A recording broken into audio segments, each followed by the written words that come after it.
अस्सलामुअलैकुम। आप देख रहे हैं आज़ादी न्यूज़ डिजिटल के प्रोग्राम हालात हाज़रा में।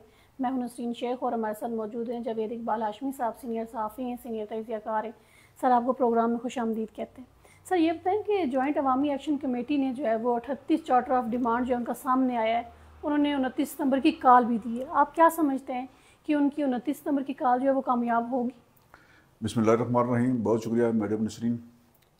एक लंबे वक्फे के बाद हम दोबारा हालात हज़रा के प्रोग्राम में आज अपने नाजरीन तक जो है ना ख़बरें और तबसरे पेश करेंगे। तो आपके सवाल के जवाब में मैं ये सिर्फ इतनी गुजारिश करूँगा कि 29 सितंबर का जो तारीख दी गई है जॉइंट अवामी एक्शन कमेटी की जानिब से, और उसके से पहले तारीख उन्होंने पहले दे दी थी, और चार्टर ऑफ डिमांड उनका जो है ना वो अब आया है। वो चार्टर ऑफ डिमांड 38 निकात पर मुश्तमिल है। ये 38 निकात जो हैं ये पूरे आज़ाद कश्मीर के मकामी और पूरे मजमूई तौर पर जो बड़े मसाइल हैं उन पर मुश्तमिल हैं। और 38 निकात में वो सारे मामला शामिल हैं जो पहले से मंजूर हो चुके हुए हैं। और अब यह कोशिश अवामी एक्शन कमेटी की जानब से की गई है जी कि सारा चार्टर ऑफ डिमांड जो है उसको रिविज़िट करके, उसको फ्रेश करके, उसको उसमें मज़ीद जान डालकर प्रेशर बढ़ाने के लिए हुकूमत के सामने पेश किया जाए। और हुकूमत को ये चार्टर ऑफ डिमांड मौसूल हो चुका है, और इसमें बहुत सारी चीज़ें ऐसी हैं जो हुकूमत की अपनी ईमा पर, हुकूमत की रजामंदी से, हुकूमत के मशावरत से जो है उसमें शामिल की गई हैं। और ऐसा नज़र आता है जी कि जो 29 सितंबर तक बहुत सारे मामला जो हैं वो वज़ीर-ए-आज़म आज़ाद कश्मीर जो हैं वो इनको इस मुतालबात पूरे करने का जो डेडलाइन दी गई है, इस मामले को ये 29 सितंबर तक लेकर जाएंगे पहले मरहले में। और इससे पहले ये कुछ मामला इनमें से जो हैं वो बड़े मामला जो पाइप लाइन में हैं वो यकसू हो जाएंगे। और जॉइंट अवामी एक्शन कमेटी के प्लेटफार्म पर उसके जो क्रेडिट पर बहुत सारी चीज़ें कामयाबी की सूरत में ऐसे निकात मौजूद होंगे जिसके बुनियाद बनाकर आप जो है ना इसको सियासी जमात की शक्ल दे सकते हैं। ये सितंबर में जब अगर ये मामला मुकम्मल हो जाता है तो फिर अक्टूबर में या अक्टूबर के एंड पर, मतलब अक्टूबर का महीना इस हवाले से उम्मीद का अमल है कि अक्टूबर में जॉइंट अवामी एक्शन कमेटी सियासी जमात की शक्ल अख्तियार कर सकती है। और हमारे पास इस तरह की मुबैना इतलात मौजूद हैं कि मौजूदा वज़ीर-ए-आज़म आज़ाद कश्मीर जो है वो जॉइंट अवामी एक्शन कमेटी ज्वाइन करके इसकी क़यादत संभाल सकते हैं, और वो इस पर काम भी कर रहे हैं। जॉइंट अवामी एक्शन कमेटी के कुछ लोगों के साथ दरपर्दा इनके राब्ते हैं, जिनकी मुलाकातें भी होती हैं और मशावरत भी होती है। उस मशावरत के नतीजे में ये 38 निकात का जो चार्टर ऑफ डिमांड है ये तैयार किया गया है। और इसके पीछे चौधरी अनवारुल हक साहब की अपनी सोच, अपनी हिकमत अमली कार फरमा है। वो तमाम मामलात को जॉइंट अवामी एक्शन कमेटी को एक दफ़ा फिर वो सड़कों पर लाएंगे, और सड़कों पर लाकर ये इनमें से कुछ मुतालबात मान कर उनके नोटिफिकेशन जारी करके ताकि जॉइंट अवामी एक्शन कमेटी की अवाम के अंदर साख। सर, वो 12 नशिस्तों का क्या होगा जो इतनी बड़ी 12 नशिस्तें जो है ना वो आइन का हिस्सा है, और आइन में तरमीम के लिए पहले असम्बली में पहुंचना पड़ेगा, और असम्बली में 2 अक्सरियत के बाद आइन में तरमीम हो सकती है, 16वीं तरमीम या 17वीं तरमीम। और अगर आप ये माजरीन की 12 नशिस्तें ख़त्म करने का मामला करते हैं तो फिर आपकी जो आज़ाद कश्मीर की जो हुकूमत है, यहाँ का जो निज़ाम है, यहाँ का जो स्ट्रक्चर है, ये खुद ख़तरे से दोचार होगा। चूँकि ये जो 12 नशिस्तें हैं, इन 12 नशिस्तों की वजह से ही आज़ाद कश्मीर में ये जो बेस कैंप की जो जाननशीन हुकूमत बनाई गई है, जो आज़ाद कश्मीर के हुकूमत के नाम से मशहूर जानी जाती है, लेकिन बुनियादी तौर पर यह पूरी रियासत की नुमाइंदा हुकूमत है। अगर आप आबादी रकबा देखें और दीगर मामला देखें तो आज़ाद कश्मीर की जो आबादी जो रकबा है वो 13,000 मुरबा किलोमीटर से ज़्यादा नहीं है, और गिलगित बल्तिस्तान को भी शामिल करके तो आप 50,000 मुरबा किलोमीटर से कम हैं। और जो 50 मुरबा किलोमीटर वाली जो आबादी है, जो जिनकी आबादी भी ज़्यादा है, रकबा भी ज़्यादा है, आप उनकी नुमाइंदगी कर रहे हैं इस वक्त। मतलब मकबूजा कश्मीर की नुमाइंदगी का अख्तियार आपको दिया गया है, और यह सिर्फ इसलिए दिया गया कि ये आपने जम्मू और वैली के लिए 6-6 नशिस्तें रखी हुई हैं। अब ये मामला नशिस्तों का मामला तो इस हद तक दुरुस्त है, लेकिन इन नशिस्तों पर जो इंतखाब का तरीकाकार है उस पर हमेशा से सवाल उठते रहे, धांधली होती रही है, चोर दरवाजे रखे गए हैं। और ये पहले आज़ाद कश्मीर की सियासी क़यादत, सियासी जमातें जो है वो चोर दरवाज़ा तलाश करती रही हैं महाजरीन के ज़रिए। और अब जब 13वीं तरमीम हो गई आज़ाद कश्मीर में तो इस्टेब्लिशमेंट के लिए भी रास्ते महदूद हो गए। तो अब इस्टेब्लिशमेंट ने इन 12 नशिस्तों पर हाथ रख दिया है, और इन नशिस्तों पर गैर कश्मीरी लोग जो है वो मुंतखब होकर आ रहे हैं। तो ब्लैकमेलिंग का भी तो एक जरिया ना 12 नशिस्तें, ये 12 नशिस्तें नहीं, 12 नशिस्तें जो है ना, ये 12 नशिस्तें ब्लैकमेलिंग का जरिया बना दी गई है। लेकिन बुनियादी तौर पर आपका जिस इक़्तिदार को आप हासिल करने के लिए सरकार में, वो इक़्तिदार इन 12 नशिस्तों की वजह से ही मुमकिन हुआ है। अब इस पर इंतखाब का तरीकाकार बदलने की ज़रूरत है, चोर दरवाज़ा बंद करने की ज़रूरत है। ब्लैकमेलिंग का जो रास्ता खुला है, जो एस्टेब्लिशमेंट रहे, आप एक चोर दरवाज़ा लेकर जो है ना अपनी जो अमीद और अपनी जो जवाजीत है उसको यहाँ कायम रखने के लिए इन माजरीन की 12 नशिस्तों पर हाथ रखा हुआ है। इन पर अगर इंतखाब का तरीकाकार स्पेशल सीटों की तरह कर दिया जाए तो फिर इस्टेब्लिशमेंट के हाथ में भी कुछ नहीं रहेगा, और फिर आज़ाद कश्मीर के जो हुकूमत है उसमें खालिस्तान अवामी नुमाइंदे, जो जमात आज़ाद कश्मीर से जीतेगी वही मुहाजिरीन की नशिस्तों पर भी नुमाइंदगी का अख्तियार इस्तेमाल करेगी, और जो स्पेशल सीटें हैं उन पर भी उसी को यह हक मिलेगा। इसलिए जो जॉइंट अवामी एक्शन कमेटी है उनका यह मुतालबा इस हद तक ये दुरुस्त है कि 12 नशिस्तों की वजह से आज़ाद कश्मीर के अंदर अदम इस्तेकाम है, ब्लैकमेलिंग है, करप्शन है और हर तरह की जो कबाहत है आज़ाद कश्मीर के सियासी निज़ाम है, इन 12 नशिस्तों पर मुंतखब होकर आने वाले जाली नुमाइंदों की है। चूँकि जब जाली स्टेट सब्जेक्ट की बुनियाद पर कोई बंदा कश्मीरी मुहाजिरीन की नुमाइंदगी करता है तो उसके अपना एजेंडा होता है, अपने मफादात होते हैं, उसको मुहाजिरीन से कोई दिलचस्पी नहीं है। इसलिए मुहाजिरीन को मिलने वाले फंड्स में करप्शन हो रही है, मुहाजिरीन की नुमाइंदगी असम्बली के अंदर नहीं हो रही है। यह बुनियादी तौर पर तहरीक आज़ादी कश्मीर का बेस कैंप है, और यह हुकूमत तहरीक आज़ादी कश्मीर को उजागर करने के लिए इसके 3 बुनियादी मकासद हैं। पहले नंबर पर तहरीक आज़ादी कश्मीर है, दूसरे नंबर पर गवर्नेंस है, और तीसरे नंबर पर तामीर और तरक्की है। और ये हुकूमत जो है वो ये काम बतरीके एहसन सर अंजाम नहीं दे पा रही, इस वजह से कि ये 12 नशिस्तों पर जो मुंतखब होकर आने वाले लोग हैं वो इस काज के साथ मुखलस नहीं है, वो चोर दरवाजे से आए हैं, वो जालसाजी से आए हैं। ये जॉइंट अवामी एक्शन कमेटी का ये जो प्रेशर है ये बिल्कुल दुरुस्त है। ये सवाल इसलिए उठे हैं कि ये लोग जो मुंतखब होकर आते रहे हैं उन्होंने कश्मीर की मुहाजिरीन की नुमाइंदगी नहीं की। तहरीक आज़ादी कश्मीर के लिए इन मुहाजिरीन नुमाइंदों का कोई किरदार नहीं है। आप देखें 13 जुलाई का प्रोग्राम होता है, कोई कश्मीरी महाजर मेंबर असम्बली या वजीर उसमें शामिल नहीं होता। आप 6 नवंबर का देखें, आप 19 जुलाई का प्रोग्राम देखें, आप 24 अक्टूबर का प्रोग्राम देखें, कश्मीरी मुहाजिरीन के जो नुमाइंदे हैं वो इन प्रोग्रामों में शरीक नहीं होते। इसी वजह से पाकिस्तान में मुकीम मुहाजिरीन जो है वो तहरीक आज़ादी कश्मीर से दूर हो गए। जब उनके नुमाइंदे जो है वो ये काज भूल गए, जो जिस बुनियादी नुक्ते पर वो मुंतखब होकर आते हैं वो उसको भूल गए, तो फिर वो आगे आकर क्या करेंगे। इसी वजह से जो है ना आज़ाद कश्मीर के जो बाशऊर नौजवान हैं उनके अंदर ये एक बगावत किसी कैफियत पैदा हुई है, और उनकी सोच में जो ये फितरी बात है, उनकी सोच में इस तरह का सवाल पैदा होना कि ये जो मुहाजिरीन 12 नशिस्तें रखी हुई है ये क्यों रखी हुई हैं। मुहाजिरीन की जो है ना दोहरा मयार रखा हुआ है इन्होंने, कि कोटा भी रखा है मुलाजमतों का।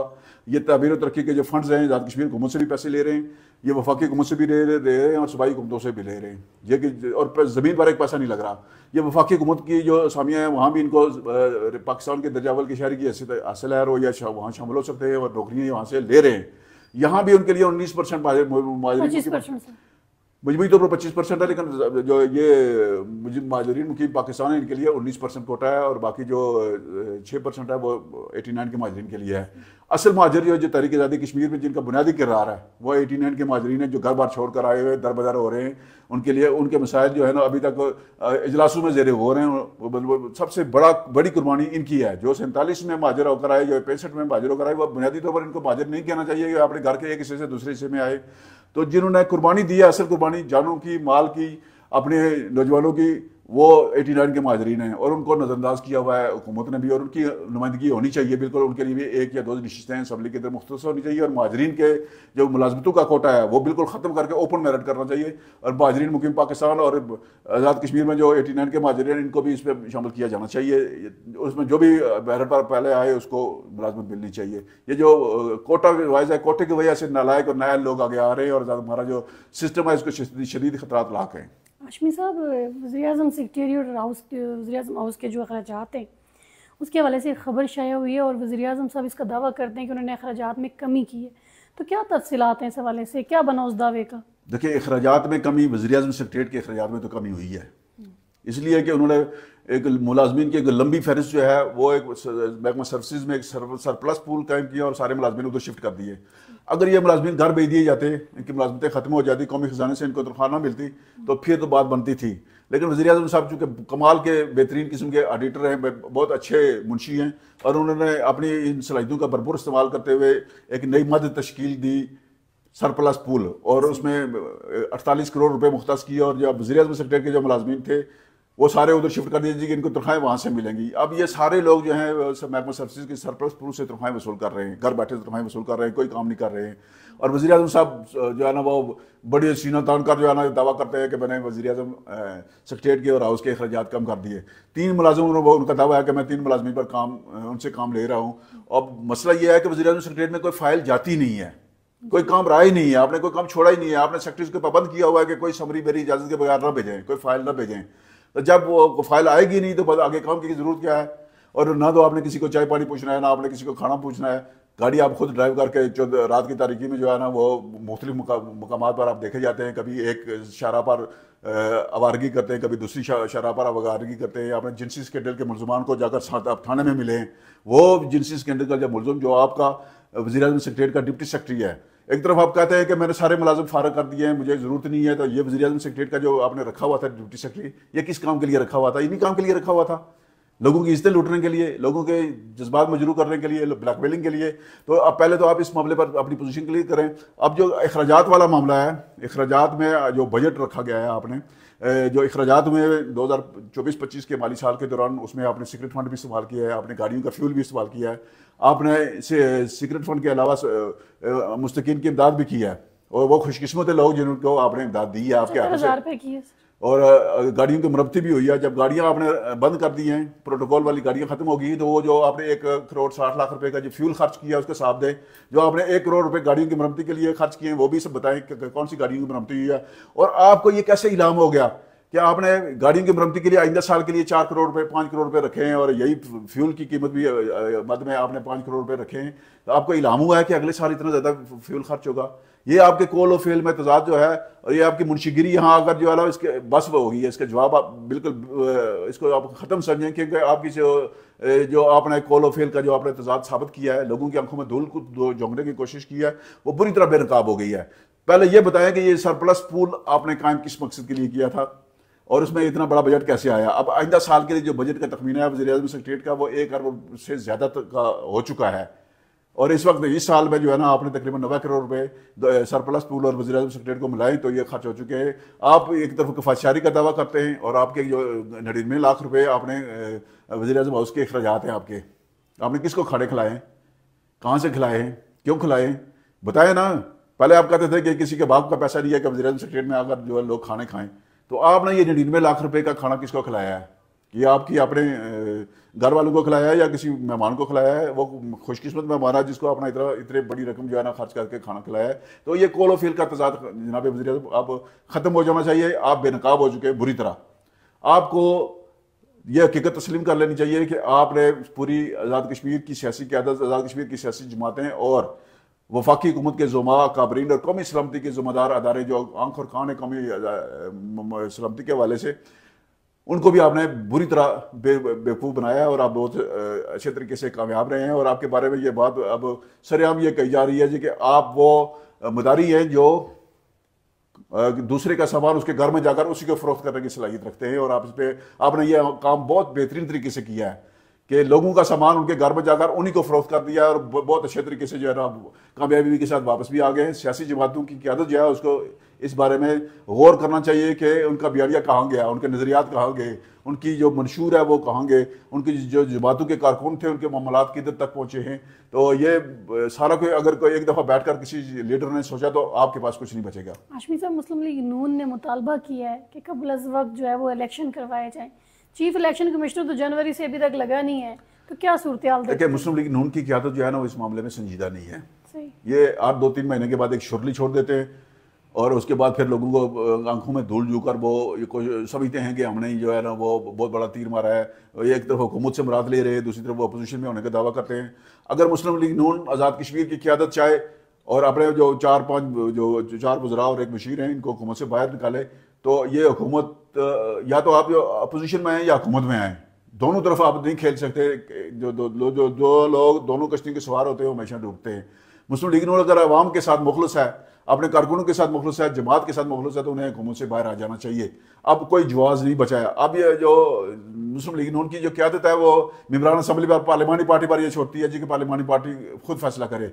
पार्लिमानी पार्टी तो मुराद याफ्ता है, हुकूमत से उसको पूरी तरह हिस्सा मिल रहा है, तरक्याती फ़र्ज में हिस्सा मिल रहा है, और मुलाजमतों में हिस्सा मिल रहा है, तकरीर तबादलों में हिस्सा मिल रहा है, और अभी जो तालीमी पैकेज आ रहा है, इससे पहले हेल्थ पैकेज आया है, तो सबको हिस्सा मिला है। तो जिनको हिस्सा मिला है वो कैसे हुकूमत छोड़ सकते हैं? और ये ऐसी बीमारी है सरकारी फंड्स खाने वाली जिसका कोई इलाज नहीं। ठीक है हाशमी साहब, जो मौजूदा सूरत हाल है, पूरा आज़ाद कश्मीर ही समझें कि हड़ताल पे है, लेकिन इस मरतबा देखा गया कि पुलिस ने भी जो है वो बगावत की, वो भी जो है वो एहतजाज किया उन्होंने अपने हकूक़ के लिए। तो आज़ाद कश्मीर के जो लैंड अफसरान हैं उनका क्या किरदार रहा है इस सारी सूरत हाल में? देखिए, जो हड़ताल का मामला है पुलिस मुलाजमीन का, इसमें आज़ाद कश्मीर हुकूमत के किरदार को जो आप नज़रअंदाज नहीं कर सकते कि इस हुकूमत ने हर तबका के मामला को हड़ताल के जरिए हल किया है। सरकारी मुलाजमीन हो, अवाम हो या कोई और तबका हो, एक्शन कमेटी हो, मतलब एक्शन कमेटी अवाम के मामला की बात करती है ना, तो सब मामला हुकूमत ने लोगों को सड़कों पर लाकर इस्लामाबाद को ब्लैकमेल करने की कोशिश की है। जो ये बात हम अरसे से कह रहे हैं कि ये जो वज़ीर-ए-आज़म साहब का जो तर्ज अमल है, इस हुकूमत का जो तर्ज अमल है, ये इस्लामाबाद को ब्लैकमेल करने का। और इसका नुकसान ये हुआ है कि अब आज़ाद कश्मीर के अंदर लोग जवाब और सवाल पूछते हैं कि हम क्यों पाकिस्तान के साथ खड़े हैं, हम क्यों पाकिस्तानी अपने आप को कहलवाएं। और ये सारा ये जो माहौल पैदा हुआ है वो इस एस्टेब्लिशमेंट के पसंदीदा और फेवरेट वज़ीर-ए-आज़म अनवर उल हक साहब ने किया है। और जब उनके पास ना कोई नज़रिया है, ना कोई जमात है, ना ही इनके पास कोई सियासी कद काठ है, तो फिर एस्टेब्लिशमेंट के कदमों पर बैठ कर उन्होंने वो काम किए हैं जो एस्टेब्लिशमेंट के भी बेमगुमान में नहीं थे। तो अब ये जो वज़ीर-ए-आज़म साहब ने जो बीज बोए हैं ये तो इन्हें काटने पड़ेंगे, लेकिन लेंट ऑफ सरान की एक अपनी आइनी जिम्मेदारी है आज़ाद कश्मीर के अंदर। मुआहदा कराची के तहत जब ये लोग chief secretary, IG, secretary finance, ACS development और अकाउंटेंट जनरल जो है ना, ऑडिटर जनरल, ये जब आते हैं तो ये इन्होंने हलफ उठाया होता है पाकिस्तान के कौमी मफादात के तहफ़्फ़ुज़ का। और ये जो यहाँ पुलिस की जो हड़ताल हुई है, पुलिस के ज़रिए ही यहाँ पर अमन अमान कायम होता है, कानून की जो है ना अमलदारी कायम करके फिर पाकिस्तान के साथ जो मुआहदा कराची के तहत जो मुआहदा है उस पर अमल दरामद की जो रुकावटें आयल होती हैं उनको दूर करने के लिए पुलिस ही वाहिद ज़रिया है जो कानून पर अमल दरामद करके इसको रोकती है। और जब पुलिस सड़कों पर आ गई है तो ये मौका किसने दिया है? आखिर किसी ये जो मुतालबात आलू हैं ये पहले भी हो सकते थे, अच्छे तरीके से हो सकते थे, बैठकर हो सकते थे, और पहले मकतूब तहरीर कर दिया गया था।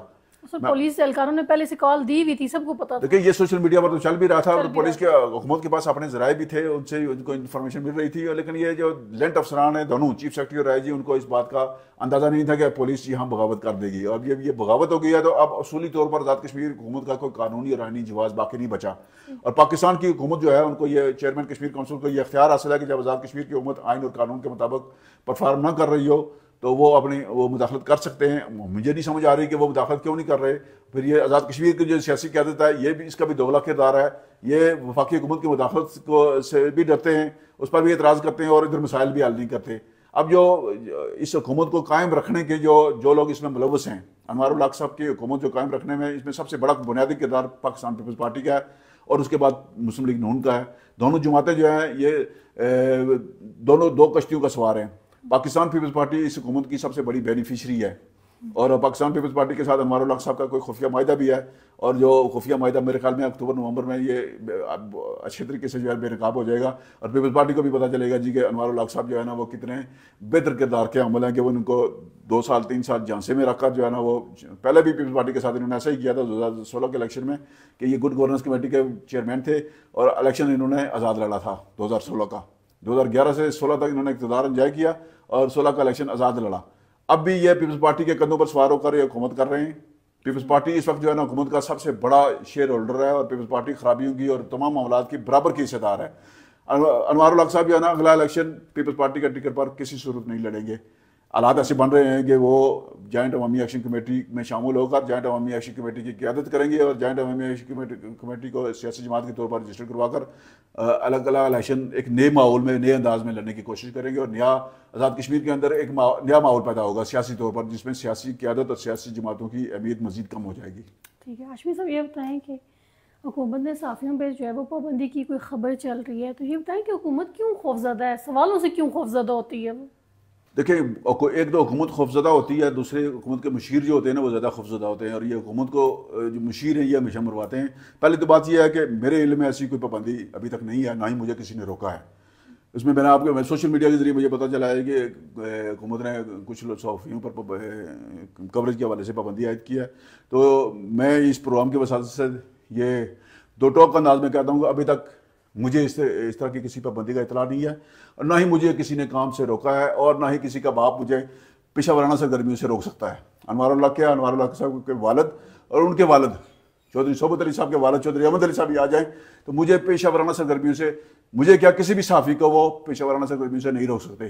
ताहम जिन लोगों ने ये सोशल मीडिया पर इस तरह की खबर उड़ाई है वो बुनियादी तौर पर इन सहाफ़ियों की किरदारकुशी की एक कोशिश है या ये एक तफरीक पैदा करने की कोशिश है या सस्ती शोहरत हासिल करने की कोशिश है। मैं नहीं समझता कि इस तरह की कोई बात है और ना ही इस तरह की बातें सोशल मीडिया पर लाई जानी चाहिए। हुकूमत आज़ाद कश्मीर किसी सहाफ़ी पर पाबंदी आयद नहीं कर सकती और ना ही अभी तक किसी सहाफ़ी पर तहरीरी शक्ल में या ज़ुबानी शक्ल में कोई पाबंदी आयद की गई है। मैं रोज़ाना जाता हूँ फील्ड में और मैं ही सबसे ज़्यादा मुश्किल काम करता हूँ और अभी तक किसी भी हुकूमती अदारे की जानब से हमारी राह में कोई रुकावट हायल नहीं की गई है। इस वाले से रिकॉर्ड जो है ना वो दुरुस्त रहना चाहिए। हाशमी साहब बहुत शुक्रिया आपका। आज के प्रोग्राम में हमने मुख्तलिफ मौज़ूआत पर जो है वो गुफ्तगू की है। अगले प्रोग्राम तक दीजिए इजाज़त। फ़ी अमानिल्लाह।